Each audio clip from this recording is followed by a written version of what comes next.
વિદ્યાર્થી મિત્રો, સ્વાગત છે તમારું ફરી એકવાર તમારી પોતાની YouTube channel SS Gujarat education પર। આજે મિત્રો આપણે જોવાના છીએ ધોરણ 11 માં ઇકોનોમિક્સ વિભાગ ડી માં પ્રકરણ નંબર 4 નું સોલ્યુશન મિત્રો આપણે આજે જોઈશું। તો વિડિયોને મિત્રો અંત સુધી જોજો। વિડિયો ગમે તો વિડિયો લાઈક અને ચેનલને સબસ્ક્રાઇબ કરવાનું ભૂલતા નહીં। ઓકે, શરૂ કરીએ। આપણો પહેલા નંબરનો પ્રશ્ન છે ને એ જોતા પહેલા મિત્રો તમે જો આખા ગાલા અસાઇનમેન્ટના સોલ્યુશનની PDF મેળવવા માંગતા હોય તો તમને નીચે ડિસ્ક્રિપ્શનમાં મોબાઈલ નંબર આપેલો છે, તેના પર કોલ કરો। આખા ગાલા અસાઇનમેન્ટનું સોલ્યુશન મિત્રો તમને માત્ર ને માત્ર 100 રૂપિયામાં મળી જશે। તો જરૂરથી નીચે ડિસ્ક્રિપ્શનમાં આપેલ મોબાઈલ નંબર પર કોલ કરીને આખા ગાલા અસાઇનમેન્ટનું સોલ્યુશનની PDF મેળવી લેજો। ઓકે, શરૂ કરીએ। પહેલા નંબરનો પ્રશ્ન, વ્યક્તિગત પુરવઠો અને બજાર પુરવઠો વચ્ચે શું ફરક છે તેની અનુસૂચિ સહિત સમજાવો। વ્યક્તિગત પુરવઠો અને બજાર પુરવઠો, જે વ્યક્તિ તો જોઈએ હવે વ્યાખ્યા પ્રમાણે લખવાનું છે આમાં કે કોઈ ઉત્પાદક કે વેપારીએ ચોક્કસ સમયગાળામાં જુદી જુદી કિંમતે કેટલા પ્રમાણમાં વસ્તુની વેચવાની ઈચ્છા ધરાવે છે તેને વસ્તુનો વ્યક્તિગત પુરવઠો કહેવામાં આવે છે। કોઈ ઉત્પાદક કે વેપારી ચોક્કસ સમયગાળામાં જુદી જુદી કિંમતે કેટલા પ્રમાણમાં વસ્તુ વેચવાની ઈચ્છા ધરાવે છે તેને વસ્તુનો વ્યક્તિગત પુરવઠો કહેવામાં આવે છે। જુદા જુદા ઉત્પાદક કે વેપારીઓના વ્યક્તિગત પુરવઠાના સરવાળાને કરવામાં આવે તો તેને બજારનો પુરવઠો કહેવામાં આવે છે। ઓકે, જુદા જુદા ઉત્પાદક કે વેપારીના વ્યક્તિગત પુરવઠાનો સરવાળો, ભાઈ વ્યક્તિગત બધાનો ઉત્પાદક અને કોણ વેપારી એ બંનેના વ્યક્તિગત પુરવઠાના સરવાળાને મિત્રો શું કહેવામાં આવે છે? બજાર પુરવઠો। વ્યક્તિગત પુરવઠાની અનુ શું કહેતું હોય? વસ્તુ X ની કિંમત અને વસ્તુ X નો પુરવઠો। કિંમત 100, કિંમત 10 હોય તો પુરવઠો 100, કિંમત 20 પુરવઠો 200, કિંમત 300, કિંમત 30 તો પુરવઠો 300, એવી રીતે કરીને થાય છે। ઓકે, ત્યારબાદ બજાર પુરવઠાની અનુસૂચિ, કઈક વસ્તુ X ની કિંમત 10 આવી રીતે આપેલી છે, એનો પુરવઠો 10, 100, 200, 300, 400। B, આ બંને B નો પુરવઠો 50, 100, 150, 250। હવે આ ઉત્પાદક એ અને બી કોણ છે? વેપારી। તો આ બંનેના સરવાળાને શું કહેવાય છે? બજાર પુરવઠો। A પ્લસ B કેટલું થશે? આવી રીતે સરવાળો કરી દેવાનો, એનો આન્સર આવી જશે। ઓકે, અનુસૂચિ મિત્રો દર્શાવી દેજો, કેમ કે પરીક્ષામાં તફાવત છે, આમે 3-1 માર્કનું પૂછાય છે। હા, 3-1 માર્કનો, તો આ પુરવઠોમાં અનુસૂચિ દર્શાવી શું છે જરૂરી છે। ઓકે, પુરવઠા રેખા વ્યક્તિગત પુરવઠાની સ્થિતિ દર્શાવે છે। પુરવઠા રેખા વ્યક્તિગત પુરવઠાની શું સ્થિતિ દર્શાવે છે? અને બજાર પુરવઠા રેખાનું બજાર પુરવઠા ભૌમિતિક રૂપાંતર કરે છે। બજાર પુરવઠા રેખા બજાર પુરવઠાનું ભૌમિતિક રૂપાંતર કરે છે। પુરવઠા રેખા કિંમત અને પુરવઠા વચ્ચે સીધો સંબંધ દર્શાવે છે। પુરવઠા રેખા શું છે? કિંમત અને પુરવઠા વચ્ચે સીધો સંબંધ દર્શાવે છે। અને બજાર પુરવઠા રેખા કિંમત અને બજાર પુરવઠા વચ્ચે સીધો સંબંધ દર્શાવે છે। અથવા પુરવઠા કિંમત રેખા છે એ કિંમત અને પુરવઠા વચ્ચે સીધો સંબંધ દર્શાવે છે, અને જ્યારે બજાર પુરવઠા રેખા કિંમત અને બજાર પુરવઠા વચ્ચે સીધો સંબંધ દર્શાવે છે। ઓકે, ત્યારબાદ બીજા નંબરનો પ્રશ્ન, નીચે આપેલી અનુસૂચિના આધારે પુરવઠામાં વધારો ઘટાડાની આકૃતિ દ્વારા સમજાવો। ઓકે, તો અહીંયા ખાસ મિત્રો કહેવા જેવું કે આકૃતિ પોતે દોરી લેવી, આલેખમાં આપણે સમજૂતી લખેલ છે। ઓકે, આલેખમાં પોતે મિત્રો આલેખ હોય છે, આલેખ તમે જોયો છે, તો આલેખ પ્રમાણે આ આકૃતિ દોરી લેવાની, તમારે પોતે જાતે આપણે દોરી લેતી, આપણે ખાલી એની સમજૂતી આપેલી છે તો એ સમજૂતી દોરીશું। ઓકે, અહીં 120 પર સ્થિર છે, 120 પર સ્થિર છે રૂપિયા, અને પર પુરવઠો 30 થી વધીને 70 થાય છે। કિંમત Y ધરી 120 સીધી આડી રેખા, પુરવઠો X ધરી 30, 50, 70 કિગ્રા। ઓકે, સમજૂતી, જ્યારે પુરવઠો 30 થી 50 અને 60, 70 થાય ત્યારે પુરવઠા રેખા જમણી બાજુ ખસે છે અને પુરવઠામાં વધારો કહેવામાં આવે છે। ઓકે, આને શું કહેવાય છે મિત્રો? પુરવઠામાં વધારો કહેવામાં આવે છે। ઓકે, ત્યારબાદ બીજું, અને એ જોતા પહેલા મિત્રો તમે જો આખા ગાલા અસાઇનમેન્ટના સોલ્યુશનની PDF મેળવવા માંગતા હોય તો નીચે ડિસ્ક્રિપ્શનમાં તમને મોબાઈલ નંબર આપેલો છે, તે મોબાઈલ નંબર મિત્રો કોલ કરો। આખા ગાલા અસાઇનમેન્ટનું સોલ્યુશન મિત્રો તમને માત્ર ને માત્ર 100 રૂપિયામાં મળી જશે। તો જરૂરથી નીચે ડિસ્ક્રિપ્શનમાં આપેલ મોબાઈલ નંબર પર કોલ કરીને આખા ગાલા અસાઇનમેન્ટનું સોલ્યુશનની PDF મિત્રો મેળવી લેજો। ઓકે, જોઈએ ત્રીજા નંબર છે, પુરવઠામાં વધારો અને ઘટાડો આકૃતિ દ્વારા સમજાવો। પુરવઠામાં વધારો અને ઘટાડો આકૃતિ દ્વારા સમજાવો। તો કે અહીંયા વસ્તુ ABC ની કિંમત આપેલી છે અને વસ્તુ ABC નો પુરવઠો આપેલો। ભાઈ અહીંયા શું થયું છે? અહીંયા કિંમત સ્થિર છે અને પુરવઠો બદલાય છે। ત્યાં શું હતું? ત્યાં હતું કે પુરવઠો બદલાતો હતો, કિંમત સ્થિર હતી. બસ સેમ ટુ સેમ છે. ઓકે, ત્યાર અહીં કિંમત 40 સ્થિર છે, કિંમત y ધરી પર દર્શાવવાની અને પુરવઠો x ધરી પર 200, 300, 400, 500 એકમ. આકૃતિમાં આલેખ કિંમત રેખા પાયાની ધરીને x અક્ષને સમાંતર અને જેમ પુરવઠો 200 થી વધીને 500 થાય તેમ નવી પુરવઠા રેખાનો મૂળ રેખાની જમણી બાજુ રચાશે. મિત્રો, પુરવઠાનો વધારો છે. ઓકે, ત્યારબાદ સફરજનની કિંમત 200 200 200 200 અને સફરજનનો પુરવઠો 100 200 300 500. ઓકે, આવી રીતે અહીં કિંમત 200 પર સ્થિર છે. અનુસૂચિ કિંમત 200, પુરવઠો 100 200 300 400 500 કિગ્રા. તારણ વધારો થાય છે. જો પુરવઠો 300 થી વધીને 400 કે 500 થાય તો પુરવઠામાં વધારો છે, એટલે કે રેખા જમણી તરફ ખસાશે, એટલે ઘટાડો. જો પુરવઠો 300 થી ઘટીને 200 તરફ કે 100 તરફ થાય તો પુરવઠામાં ઘટાડો થઈ ડાબી બાજુ ઘસશે. ઓકે,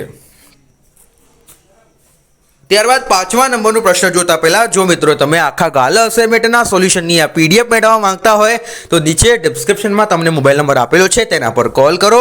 આખા ગાલા અસાઇનમેન્ટનું સોલ્યુશન મિત્રો તમને માત્ર 100 રૂપિયામાં મળી જશે. તો જરૂરથી આ અસાઇનમેન્ટના સોલ્યુશનની પીડીએફ મેળવી લેજો. ઓકે, જોઈએ 5મા નંબરનું, અને વિડીયોને લાઇક, ચેનલ સબસ્ક્રાઇબ કરવાનું મિત્રો ભૂલતા નહીં.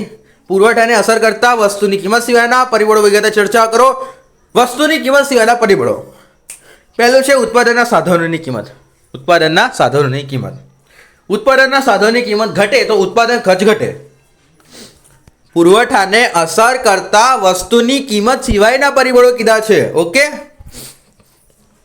ઉત્પાદનના સાધનોની કિંમત થાય તો કે ઉત્પાદનના સાધનોની કિંમત ઘટે તો ઉત્પાદન ખર્ચ ઘટે અને ઉત્પાદનના નફાનું પ્રમાણ વધશે. ઉત્પાદકના નફાનું પ્રમાણ વધશે. ભાઈ, એના સાધનોની કિંમત ઘટશે. એનું જેટલું ઉત્પાદન કરવાનું છે એના સાધનો જે પણ, જેમ કે તમારું કોઈ ધંધો ચાલી રહ્યો છે અને તમને બહાર કે માલ લેવા જવા છો અને એની કિંમત તમને ઓછા ભાવે મળે છે તો એ ઉત્પાદન તમારું ખર્ચ તો ઓછું થવાનું જ છે અને તમારું એટલે કે ઉત્પાદકના નફાનું પ્રમાણ શું વધવાનું છે. એટલે બસ આવું કીધું છે અહીંયા. તેથી ઉત્પાદક વસ્તુનો પુરવઠો વધારે છે. ઓકે, એનાથી ઉલટું ઉત્પાદનના સાધનોની કિંમત વધે છે તો ઉત્પાદન ખર્ચ પણ વધે છે અને ઉત્પાદકના નફાનું પ્રમાણ ઘટે છે. તેથી ઉત્પાદકના વસ્તુનો પુરવઠો ઘટાડશે. સાધનોની કિંમત આવે તે આ મુદ્દો લખવાનો. આમ ઉત્પાદનના સાધનો, જમીનનું ભાડું, મૂડીનું વ્યાજ, શ્રમિકોનું વેતન વગેરેના કારણે ઉત્પાદનના ખર્ચમાં થતી વધઘટ વસ્તુના પુરવઠા પર અસર કરે છે. ઓકે, વસ્તુના પુરવઠા પર આ અસર કરે છે.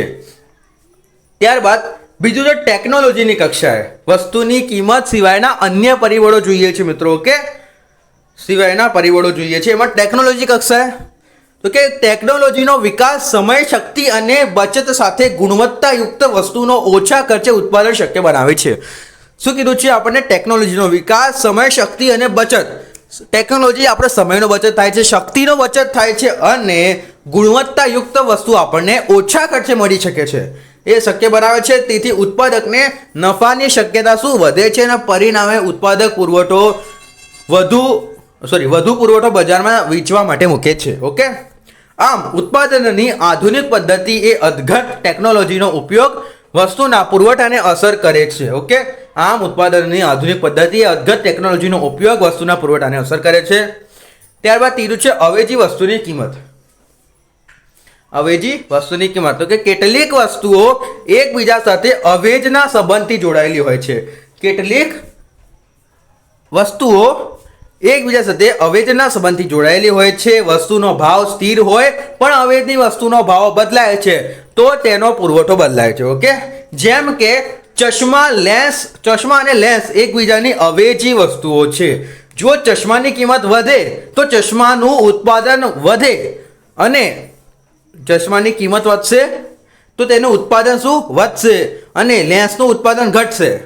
આમ ચશ્માની કિંમત વધતા લેન્સના પુરવઠામાં ઘટાડો થયો છે. આમ જે અવેજી વસ્તુના ઉત્પાદનમાં નફો મળવાની શક્યતા હોય તો તે વસ્તુનો પુરવઠો ઉત્પાદક વધારે છે. ઓકે, ચોથા નંબરનું છે ભવિષ્યના ભાવોને અટકળો. શું કીધું છે? ભવિષ્યના જે ભાવો છે તો એની અટકળો. ભવિષ્યમાં વસ્તુના ભાવ વધવાની શક્યતા હોય છે. વસ્તુના ભાવ તમને ખબર હશે કે આ ભાવ વધવાનું છે તો ઉત્પાદકો વેપારી એ વસ્તુનો વેચવાના બદલે સંગ્રહ કરશે ભાઈ. એ કંઈ લાવશે આ લોકો કે જેમ કે તમને ખબર છે કે આગળ જતા 6 મહિનામાં બટાકાના ભાવ વધવા ડુંગળીના ભાવ વધવાના છે. તો વેપારીઓ શું કરશે, જેટલા પ્રમાણમાં એમના જોડે ડુંગળી હશે ને બધું પોતાની પાસે સંગ્રહ કરી રાખશે ને એવું કાળા બજારમાં વેચશે. એવી રીતે પરિણામે વર્તમાન તે પુરવઠો બજાર ઓછો આવે છે અને એનાથી ઉલટું ભવિષ્યમાં ભાવના વધુ ઘટવાની શક્યતા હોય તો વર્તમાન તે વસ્તુ ઊંચી કિંમતે લઈ વધુ નફો કમાવાનો ઉત્પાદકે તે વસ્તુનો વધુ પુરવઠો બજારમાં મૂકે છે. ઓકે, ખબર છે કે આગળ જે ભાવ ઘટવાના છે તો અત્યારે વધુ કિંમતમાં વેચી નાખો. 6 નંબરનો પ્રશ્ન છે, પુરવઠામાં વિસ્તરણ સંકોચન અને પુરવઠામાં વધારો ઘટાડો તફાવત સમજાવો. પુરવઠાનો વિસ્તરણ સંકોચન અને પુરવઠામાં વધારો અને ઘટાડો સમજાવો.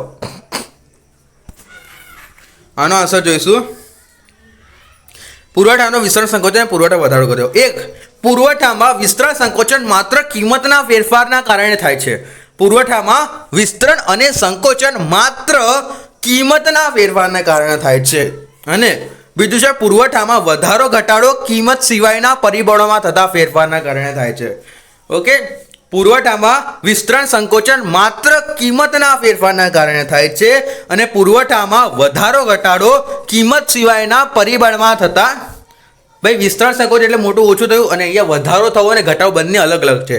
આ વિસ્તરણ સંકોચન માત્ર કિંમતના ફેરફારને કારણે થાય છે ને અહીંયા શું છે, કિંમત સિવાયના પરિબળના થતા ફેરફારના કહે છે. ઓકે, પુરવઠાના વિસ્તરણ સંકોચન કિંમત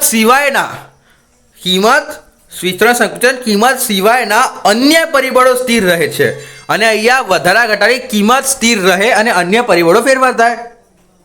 અહીંયા કિંમત સિવાયના અન્ય પરિબળો સ્થિર રહે અને અહીંયા કિંમત સ્થિર રહે અને પરિબળોમાં ફેરફાર થાય. બંને ઊંધું છે ભાઈ. અહીંયા અને આ લોકોની અનુસૂચિ આપણે દર્શાવવામાં આવે છે કિંમત આકૃતિ, તો જોઈશું ભાઈ. અહીંયા વિસ્તરણ અને સંકોચન અને વધારો અને ઘટાડો. જો વિસ્તરણ સંકોચન છે એક તો અહીંયા જશે એક તો પાછો આવશે. સંકોચન એટલે વિસ્તરણ એટલે આગળ, પાછું સંકોચન એટલે પાછળ. ઓકે, વસ્તુનો પુરવઠો 300 હોય તો એનો વસ્તુની કિંમત એટલે 30 હશે એવી રીતે. અને અહીંયા વધારો અને ઘટાડો બંને અલગ વસ્તુ છે, આગળ જઈને પાછું આવું. ઓકે, 4થા નંબરનું પુરવઠાના વિસ્તરણ સંકોચન પુરવઠા રેખા બદલાતી નથી પરંતુ પુરવઠા રેખા પરના બિંદુઓ બદલાય છે. પુરવઠાના વિસ્તરણ સંકોચન પુરવઠા રેખા બદલાતી નથી પરંતુ પુરવઠા રેખા પરના બિંદુઓ બદલાય છે. પુરવઠાના વિસ્તરણ સંકોચન પુરવઠા રેખા બદલાતી નથી ભાઈ, પરંતુ પુરવઠા રેખા પરના બિંદુઓ બદલાય છે. અને અહીંયા શું કીધું છે, પુરવઠા વધારા ઘટા સમગ્ર પુરવઠા રેખાના સ્થાને ફેરફાર થઈ જાય છે. પુરવઠા રેખા જ બદલાઈ જાય છે ભાઈ વધારા ઘટાડામાં, બટ વિસ્તરણ સંકોચનમાં નથી થતું. આ રેખા એક જ છે. અહીંયા જો અહીંયા 2 રેખા છે, અહીંયા એક જ છે. બરાબર. 7મા નંબરનો પ્રશ્ન જોઈશું, પુરવઠાનો નિયમ કયા પ્રકારની વસ્તુ માટે અપવાદ છે વિગતે સમજાવો. તો કે પુરવઠાનો નિયમ છે એ નિયમ મુજબ વસ્તુની કિંમત અને તેના પુરવઠા વચ્ચે ઘન સંબંધ છે. પુરવઠાના નિયમ મુજબ વસ્તુની કિંમત અને તેના પુરવઠા વચ્ચે ઘન સંબંધ છે, પરંતુ કેટલીક વાર એ બંનેની વચ્ચે વ્યસ્ત સંબંધ જોવા મળે છે.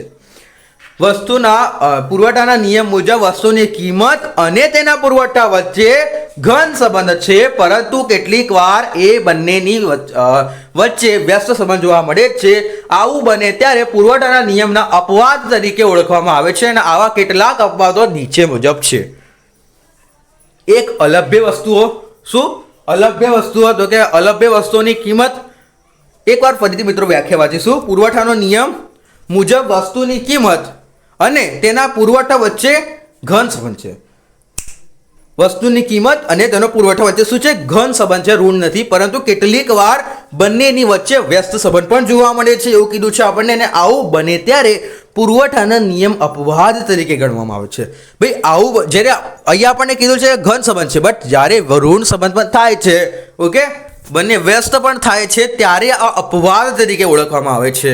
અને આવા કેટલાક અપવાદો નીચે મુજબ આપણને આપેલા છે. જોઈશું પહેલા નંબરનું અલભ્ય વસ્તુઓ. તો કે અલભ્ય વસ્તુઓ, તો કે અલભ્ય વસ્તુઓની કિંમતમાં ગમે તેટલો વધારો કરવામાં આવે તો પણ તેમનો પુરવઠો વધારી શકતો નથી. જેમ કે પ્રાચીન કાળના સિક્કા, હસ્તપ્રત મૂર્તિઓ, કલાકૃતિઓ વગેરે વસ્તુની કિંમત વધવા છતાં તેમનો પુરવઠો વધારી શકતા.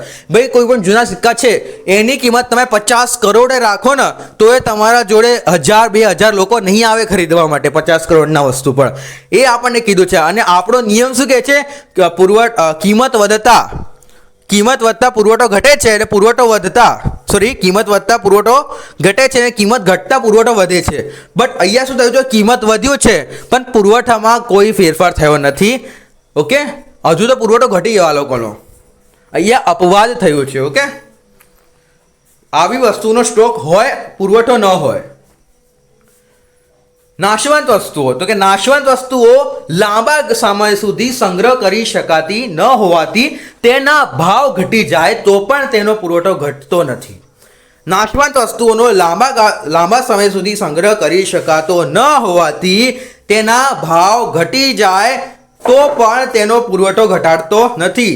જેમ કે લીલા શાકભાજી, દૂધ અને દૂધની બનાવટો, પાકા ફળ, માછલી, ઈંડા અને નાશવંત વસ્તુઓ છે જેમનો સંગ્રહ અશક્ય છે. એમનો સંગ્રહ તમે કરી જ ના શકો. 2 દિવસ માટે તમે શાકભાજી લાવશો તો ત્રીજા દિવસે તમારી શાકભાજી બગડી જશે. તમે દૂધ લાવો છો, 2 દિવસ માટે રહેશે, પછી ત્રીજા દિવસે દૂધ બગડી જશે. દૂધની કોઈ પણ બનાવટ લાવશો, પનીર હોય કે દહીં હોય, દહીં તો બગડવાનું જ છે મિત્રો. એના માટે કીધું છે નાશવંત વસ્તુઓ કહેવામાં આવે છે એને. ઓકે, નાશવંત વસ્તુઓ લાંબા સમય સુધી સંગ્રહ કરી શકાતી નથી હોવાથી તે ભાવ ઘટી જાય તો પણ તેનો પુરવઠો ઘટતો નથી. જેમ કે લીલા શાકભાજી, દૂધ અને દૂધની બનાવટો, પાકા ફળ, માછલી, ઈંડા, એવું જ છે બધું. આ બધું તરત જ બગડી જાય છે, જલ્દી ખાઈ લેવું પડે એવું કીધું છે. નાશવંત વસ્તુઓ છે જેમનો સંગ્રહ અશક્ય છે. જો કે આધુનિક ટેકનોલોજીના ઉપયોગથી આવી વસ્તુઓનો શીતાગૃહ એટલે શું મિત્રો? ફ્રીજ છે આપણી, જેમ કે સામાન્ય વ્યક્તિ જોડે ફ્રીજ હોય, બીજું કોઈ ના હોય. શીતાગાર ગૃહો આવું લખો ને તો તમે સારું રહે. કે તમે ભાઈ ઠંડા ગૃહો લખો તો થોડુંક લાગે. ઓકે, કોલ્ડ સ્ટોરેજ ઇંગ્લિશનું નામ લખશો તો પણ હજુ સારું લાગશે. કોલ્ડ સ્ટોરેજમાં સંગ્રહ કરી લાંબા સમય સુધી સાચવી શકાય છે. ઓકે, આમ પુરવઠાના નિયમના કહેવાથી અપવાદો વાસ્તવમાં અપવાદ તરીકે સ્વીકારી શકાય છે. ઓકે, આથી આપણો આ વિડીયો પૂરો થાય છે. વિડીયો ગમ્યો હોય તો વિડીયોને લાઈક, ચેનલને મિત્રો સબસ્ક્રાઇબ કરવાનું ભૂલતા નહીં. અને આ જો આખા ગાલા અસાઇનમેન્ટના સોલ્યુશનની તમે PDF મેળવવા માંગતા હોય તો નીચે ડિસ્ક્રિપ્શનમાં તમને મોબાઈલ નંબર આપેલો છે, તેના પર કોલ કરો. આખા ગાલા અસાઇનમેન્ટના સોલ્યુશનની PDF મિત્રો તમને માત્ર ને માત્ર 100 રૂપિયામાં મળી જશે. તો જરૂરથી કોલ કરીને મેળવી લો. ઓકે, મળીએ નેક્સ્ટ વિડીયો પ્રકરણમાં 5માં. ત્યાં સુધી જોડાઈ જજો આપણી YouTube ચેનલ પર.